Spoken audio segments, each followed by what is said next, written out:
Hello, welcome to The Intersect, where academia, industry, and the DoD meet.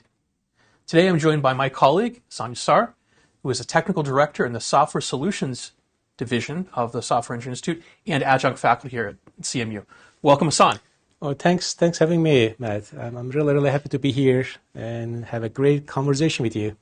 Well, yeah, the same. Thanks so much for coming. So today we're going to talk about opportunities that you have within your organization, so job openings, but moreover, we're going to talk about the center of your work, which is really DevOps and all things that improve the software development lifecycle. So maybe for our audience, just start with a basic question, if I may, which is, what is DevOps, kind of put simply? I'm getting a lot of same question all the time when I present everywhere. It's a great question. I think we have to talk all the time again because there's a lot of confusion I have been seeing in the community. What is really DevOps? Yeah. It depends when you ask the people, like the people are giving different definitions or different understanding, and depends on their business case sometimes, or depends on what they're thinking. But what is really DevOps is a set of practices and set of process.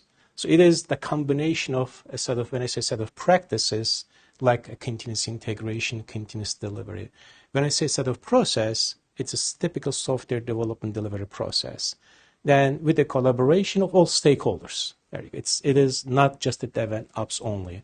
Whoever has a right to say something in the software development lifecycle, they have to communicate and collaborate and using a known practices and known process. DevOps is not a new software development methodologies. DevOps is not a new, it is not kind of overriding the typical SDLC. Still we follow the SDLC, but we are following a different cadence, and we are following using the modern practices, which is CI, CDs, and continuous, or everything is a code. So this kind of combination of all together. It's not just, hey, I'm doing DevOps and I'm building something and I have a new methodologies. I have been doing it as, it's kind of like there isn't SDLC anymore. No, it's wrong. It is completely wrong. So it's basically getting a known software development lifecycle, and we should have an architectures, we should have a requirements, we should have a development, we should have a testing, we should have all these phases, but we do in a small cadence, and we do much faster than ever before with using the right processes and practices. So it sounds like if you're doing DevOps, it allows you to move faster and maybe in a more precise way. Is that fair to say?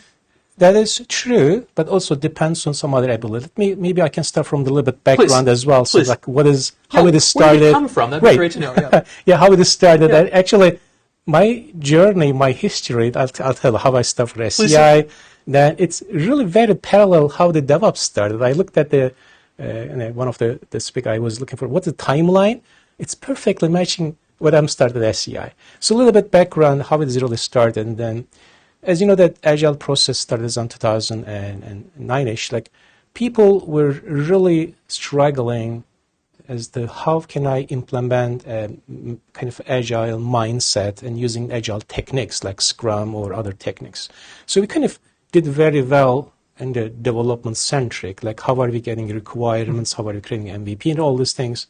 So as a community, as a reaction to the waterfall mindset, even the waterfall paper was not like a waterfall recommended, but there was a reaction from the community, and then how can we get much better in a smaller fashions and in a kind of a smaller sizes of the work. So developer community grasped very well, but as we know that we are building a product, we are building some production things, right? When we try to deliver end goal from the developers and to the operational end, which is the production environment, there was a reaction started. So since as a developer they are following a lot of Scrum techniques or the safe other type of Agile techniques, and operational team, they were not ready to receive those fast-paced delivery. There are many reasons they're not ready. It means like their infrastructure is not ready. They're looking for more stability. They're looking for more type of requirements for operational centric. So operational people said, yeah, there's so much things is coming up from the dev side of the world, but we are not able to receive new drops in operational centric. What we should an operational team and to really accept those deliverables. What is the mindset we have to do? The first time, and Patrick Dubois, and he actually put the Agile infrastructure talk in one of the Agile conferences as an idea. And how can we set up our infrastructure and make it agile fashion? When we say make it agile fashion, like welcoming changes as a last minute and make it more kind of customer oriented. And instead of planning, make it more easy to really get something done. Like kind of, it's a balance basically. Yeah. I don't want to go to agile principles and the manifestos and tenets, but and then the people said as an operational team, how can we change our mindset to be an agile? So the folks, they said, let's do something in that regards and then change our mindset, make it more agile infrastructure. Patrick Dubois and one of the agile conferences, and he won the president in 2009. That happened. He wants to propose. So in 2009, and in the same year, and one of the speakers from Flickr, John Alspo, and he basically put the dev and ops into the same sentences. So he said, how are we deploying it 10 times in a day, including development team and operation team? In the same year, and DevOps Days started, and with John Wells and Patrick Dubois and a couple other community people, and they start DevOps Days in Belgium. So DevOps Days was too long for the hashtag. They put the DevOps as a hashtag. So it's kind of the hashtag came a kind of a DevOps as the history. I actually didn't know that the hashtag sort of drove the name. Exactly, that's what happened. That's what happened. So DevOps became a portmanteau as a kind of definition into the community. Everybody said, wow, that's really great. And if somebody's deploying it 10 times in a day, I'm going to do the same thing because it is saving a lot of time. And mainly it is responding to business needs. That's really crucial. Like having a 10 time, it's not a fun things. We would like to respond to business needs. So it's faster, but I think it's important also to point out, and correct me if I'm wrong, that it's no less rigorous. I think sometimes there's a misconception that moving to DevOps means a loss of rigor or formality, and that's really not the case, is it? That is correct. That DevOps doesn't mean we're going to build up a crappy code. I have to be openly, we're not really chaos, right? It's not. I mean, we're not doing a cowboy coding. We're not ignoring any type of engineering principle. We're just going to get it done and deliver fast, and then we are not suffering from the quality. The true DevOps means we have to improve our quality. We have to improve our resiliency. We have to improve our security. We have to improve those concepts as kind of goes back to software engineering and typical architecture qualities. We're not going to suffer from quality. But what we are doing we are making more resilient system and a product, and using all DevOps principles, we can respond to business need as quick as possible. That's kind of a core stuff. It is not, again, we would like to go fast, but fast doesn't mean we're going to make an accident. So it's fast, but not haphazard. Exactly. Okay. Exactly. Hasan, you mentioned security and resilience. So a question for you, right? So a closely related term that I see to DevOps is SecDevOps. Can you maybe explain the connection between those two things? Yes, I will do it. I'm glad that you asked that. Again, goes back to my history. I'm going to try to put my history as well while we are talking. Please do. While we are talking, so I started SCI in 2010, brought my industry experience, and I was a VP, one of the startup company. We were building a lot of software. So I have been writing the code probably last 30 years. Still, I write the code over the weekends. And that really, I brought that experience here and tried to build up a high quality software. So when we think about that perspective, when I say high quality, and it should have a good architectural component in it. Like we have to build up a resilient, like when modifiable and then maintainability, all these things should be part of our application that we are building. So since we have so much business needs started, so much tooling is evolving, so much technology is evolving. Now, the mindset of DevOps really help us go faster using the technology, using infrastructure, using virtualization. Like it's kind of the timing, it's a great stuff, but it was getting much easier to implement. If you ask me, can I do DevOps maybe 30 years ago? No, because we didn't have enough technology to achieve that. Like virtualization concept, like a cloud infrastructure, because DevOps is requiring the right process. It is requiring right practices, which is the combination of the infrastructures that we should have. Like we don't have a lot of virtualizations all days. Like we don't have a great cloud capabilities. Sure. Right? We are using a kind of dedicated laptops and desktop building a code. I remember I was writing a code and using a Snickernet and carry code from an environment to the server room. because there was not enough technology out there. So technology got evolved and business need got evolved, and then people are using more ready code, more framework, more like a plug and play type of things got evolved. So kind of demand was on that direction. That means I have to go fast because there's a market needs. Like, dot booming, dot-com booming as an example, like market would like to go fast. Right. So to achieve that requirements, something has to be done because we're going to make money end of the day. Or if something happened in our infrastructure, we have to make it secure. So now going to the security pieces, like as a community, we did a lot of DevOps work, and in terms of faster moving fast and for business needs and build a resilient, but often we start to ignore the security. Even though we should have one of the quality attributes of the software we are building, we start to ignore it. Again, either intentionally or unintentionally, but the business owner, they decided to deliver something quick to respond to business need, but the security became not a business objective. It is kind of like it became something is, I can do it after the fact. If nothing is happening, why am I going to spend my time right now and do more static analysis? Or what I'm going to spend my time in defining the security requirements. Okay? So as the SCI, and we are the first actual organization we call SecDevOps, or Secure DevOps, we called it. And I have been running the DevSecOps days for years and years, and like we call it Rugged DevOps, and which is Josh, and then Josh Corman was handling that groups, and he built up Rugged DevOps manifestos. So when we run the Rugged DevOps in part of the RSA conference, we call the SecDevOps, Secure DevOps. As the community, we said, what is the right verb we have to use? And Shannon Litz, and he's the one of the front runner of DevSecOps, we did a kind of a crowdsourcing in the RSA, and we ended up using a DevSecOps.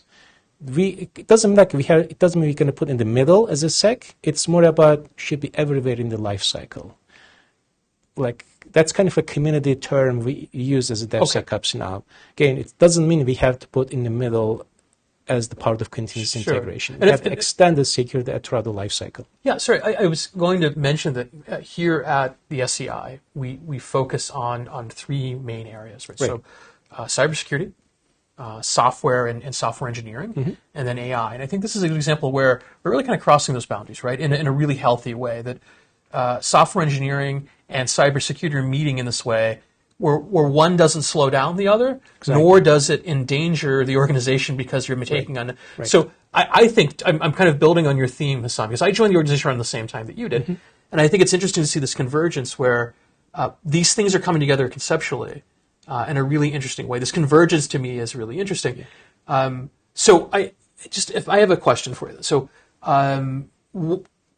what is it like to be part of that kind of early days of DevOps and DevSecOps? One of the things that we have exposure to and ability to participate in at the SCI is being on the ground floor of things that are important, right? And I always say in these sessions, our mission is different than when I was in private industry, which is a fine mission. But you and I are here because we're adding to the national defense mission. We're making the country more secure. And your work, your pioneering techniques that fundamentally alter and make better the software development process. So I'm just give me a sense for what it's like to work here at the SCI and have the ability to influence a community in the way that you have. So I'm going to go back to my history again. Please. I think this is a good link. It's kind of like connecting all together throughout the team. So what really makes as the SCI unit, why I'm started here, and since SCI is non-software engineering institute, we are the software engineering. We are known as organizationally in the world as part of the Carnegie Mellon. Sometimes I call it as a CS, kind of computer science, because we do every time and we are learning from the computer perspective, right? And I joined here really improve a set of practices.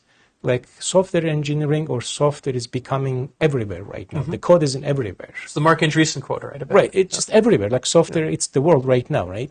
So now when that perspective, I said, I'm going to do something and impact the community.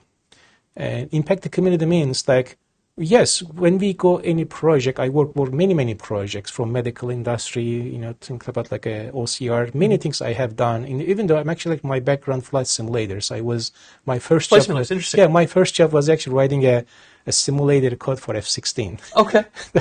Like small world.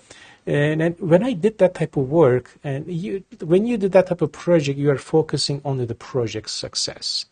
That is true, that's fine, but you're not able to see broad vision. Yeah. That's really important. Like, we are so focused on something that we are working on it as day to day.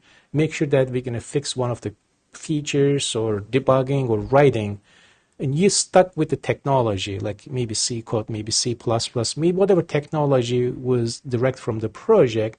Now, it's very difficult to get out, think about out of the box, and try to think about a much bigger sense. How can I impact the community? There was the kind of a driving force in my mind. I joined SCI. I said, I'm going to be part of the SCI. I would like to be part of SCI.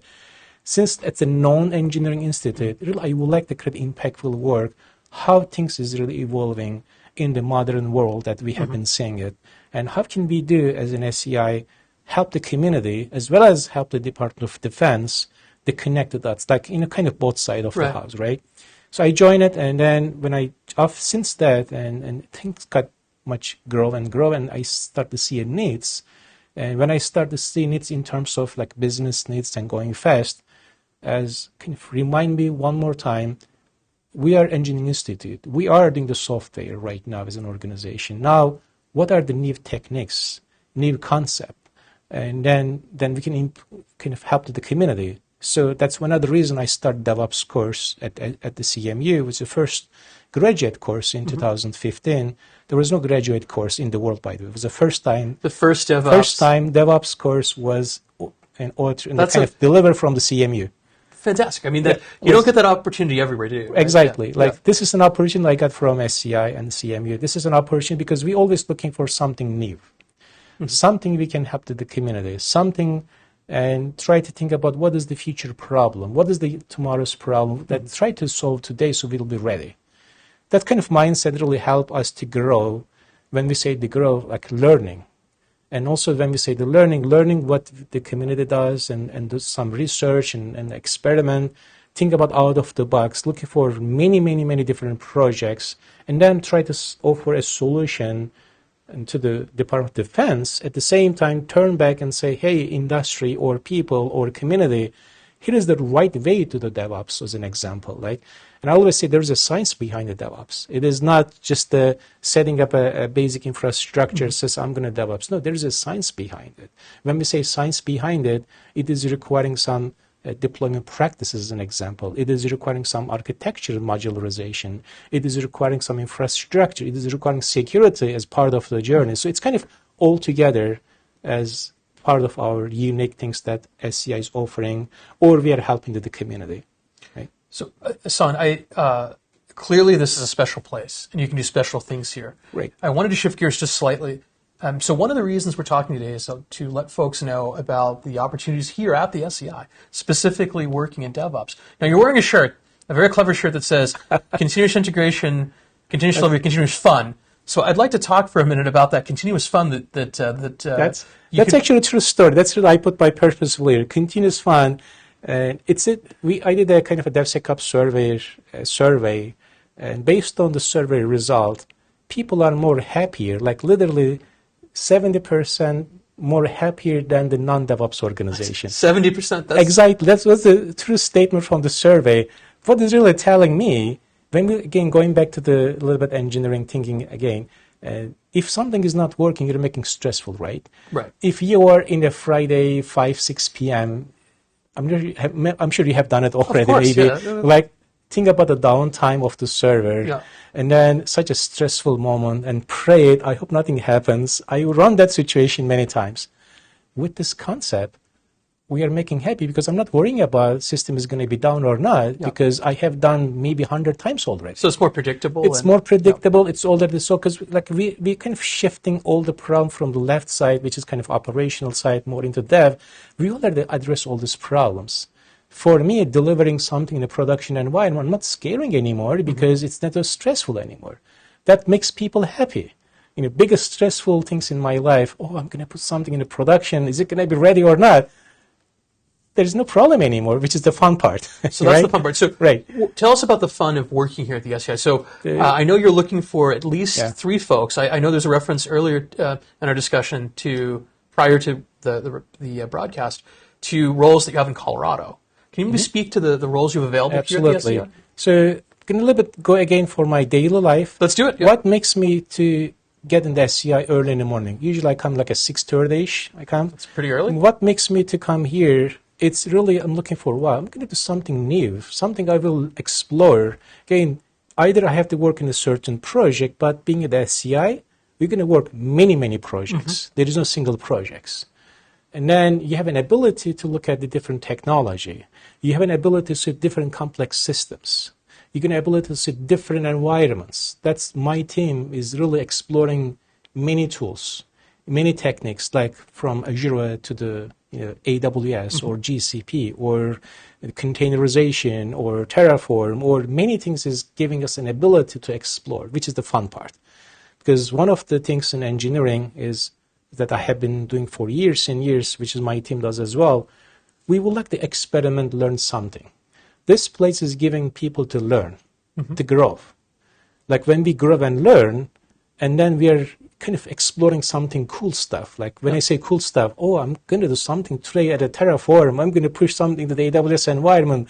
Look how much time I save. It makes me energized. Yeah. It makes me really happy because now I'm helping. That's kind of my directorate name is a continuous delivery of capabilities. That means I can use this capabilities to somewhere else. I can advise, bigger Department of Defense programs. Or, hey, I discovered something cool as by automating something, I can go and talk any conferences. Or I can write the research papers. I was in one of the conferences last week and presented my work that I have been doing it. This is an organization given an ability to learn, practice, and research and explore different things. Yeah, which is really important. Absolutely, and I would build on that, Hasan. I think one of the unique things about the SCI is the ability, or maybe not even the obligation we have to not only do great work, but to then promote that work or promulgate those ideas. So, when we were in industry, the stopping point was typically we've delivered a project. Here, we take those great ideas and then we publish and we present. And we craft courses at the graduate level about it. So all those things are your differentiators. You've mentioned the ability to pursue these things and have impact. We're stating the obvious. Here at the SCI, we have the ability to then tap into the benefits of the university. For instance, being tuition reimbursement or pursuing advanced degrees at CMU. Right. So it's more, for me, one of the reasons I'm here beyond the mission is the idea that we're doing something impactful in a really interesting community of like-minded folks. That's what I typically do here as well. So my team member does too, like be part of the community. When I say be part of the community, we are right here in the university. There is no limit for us to learn. Right. Literally, there is no limit because we are the top of the universities in the world. It's known in terms of computer science. And plus, CMU and SCI give an ability to explore, which is kind of out-of-box thing is very important because I came from industry. I know what the limitations are. You have a constraints on the project that you are working on it. Like if I'm working with a project, if there's a deadline, then I'm stuck on that deadline. I cannot think about out-of-box. Yes, I can improve. Great. I may do something as open source community involvement. But here at the SCI, door is open for exploring many options in terms of maybe technology, maybe exploring different tools. But what we do end of the day, I looked at like a three-way approach. One is I'm going to learn something, invest myself in terms of technology, in terms of the new techniques. When I learn, then I will help to our mission as the SCI to the Department of Defense. Help the organizations to get much better what they are doing it. Like more specific example, if I learn such as the DevOps perspective using infrastructure as a code, if I learn that very well, if I build up one automation script, maybe that automation script will save millions of dollars on one program. That's the mission. That's the impact, right? That I learned, I did it, I put it in an environment. Now, what I learned from that lesson, I can do a couple of things. I can deliver into the community, which is kind of returning back to the community. Hey, I discovered, I learned, here's what I did it, and now let me share with the community. There's a mechanism here to share with the community. We have DevSecOps Days, we have all-day DevOps, we have webinar, we have podcasts, we have an opportunity to write a technical paper, which is great to explore with the community and be part of that environment. Right. which is a great thing. So it makes me really excited again. I'm kind of getting hyped. No, I love it. great. I love it. It makes me really to be here. And then when we do all this work, Matt, we work as a team. That's really a team structure we have been built. Like we know there is no way one person can do everything.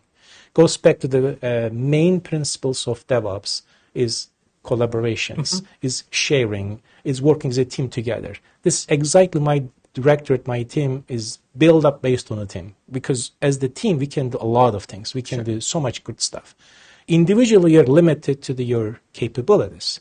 But if within a team, you have an ability to explore, get an idea, get in the day, like get in the Mattermost or maybe some chat and learn and be part of team is really great environment to work together. Yeah. And Hasan, I think you've certainly made a compelling case for why someone would want to work here. So just a practical question. Well, first, let me say this. Yeah. If you're interested in joining us here at the SCI, please do visit the website. There's a number of postings both for Hasan's roles and other roles here at the SCI. Exactly. So what is the typical background, meaning experience and education for someone you'd be recruiting for your team? I'm literally like we have a current position is open right now with the Boulder, Colorado. It's kind of like we have work is going on DevOps space over there. I'm looking for a team player. Okay. I'm looking for a fast learner. I want to have somebody never give up anything, like learn, reading, experimenting. I'm looking for something really person. We're not going to be scaring to try something. Okay. Like getting into the computer, open up your laptop, get me some tools and experiment, write a code and share with your team member. I'm looking for that type of skills. Yes, we're looking for engineering concept as well. We should have some, typical skills about writing the script or writing the code, but mainly person should be able to learn. Because what I believe strongly, if person's able to like to learn, we can achieve a lot of cool stuff. We can really get it. And also part of the team. Again, this is really important. Team players and ability to learn. And other things I'm looking for is really have experience, some sort of experience in DevOps community in terms of like what is really continuous integration concept means, or what are the typical life cycle of software engineering that we follow, what the architects, what the requirements, how can we connect the dots. Like at least the person should have experience taking requirements and then take out, put into the production and see what is really life cycle looks like in an engineering perspective. Rest is be learning when they join. So you don't have to have a PhD in computer science to be considered for this. Okay. It's not. I think it's some misconception about the it's SCI. not. I'm not looking for that. Again, and everybody in our directorate wants, and I have a witness as well, once we learn, they can be contributing to the research community as well. They can write the paper. They can talk about the conference. They can go to the blog. They can write it. They can do the webinar. That's kind of like a returning back to the community. That goes back to our cycle, Invest, practice, learn, invest again. It's kind of like an infinite loop, There's no limit, technically. So continuously improving. Exactly, yes. Well, so just a quick question. We're approaching the top of the hour here, and our time will come to an end. If someone is interested in DevOps, using DevOps, right? So we've talked about working at the SCI. We do hope folks do visit the website and look at the open roles we have. But let's say that I'm watching this and I have a nascent interest in DevOps. What's the first step folks should take if they'd like to adopt DevOps? The first steps, they have to really be open-minded. They have to really change their mindset. They have to put themselves into another person's shoes and make it empathy. Start from that perspective. Let's say I'm building a one product. I'm a developer. Think about what are the problems you may see as a security person. Think about empathy. What is required to be a security person is going to look at my code and take into an operational centric. Who is going to use my application? I'm going to make sure that I'm writing a code and operational people will grab my code and put in the production environment. It's about the mindset changes. When they ask that question for themselves, they will try to look at answer. The answer will be, I have to do this and I have to do kind of infrastructure code. I have to really change my mindset, writing more script, or I have to be more transparent. I have to be more visible. All will come from that question. I usually advise, what is your why that you would like to do as an organization or the team members with that mindset? Now you can think about how you will solve their problems that you're dealing with, your why problems. Again, goes back to developer. I'm going to deliver something. Why matters to the operational team? Yeah. Then I can make much life easier for operational. Same thing for ops person. We'll think about what I'm going to make my life in the supporting of the dev team, sharing some script as an example, kind of like a change in mindset.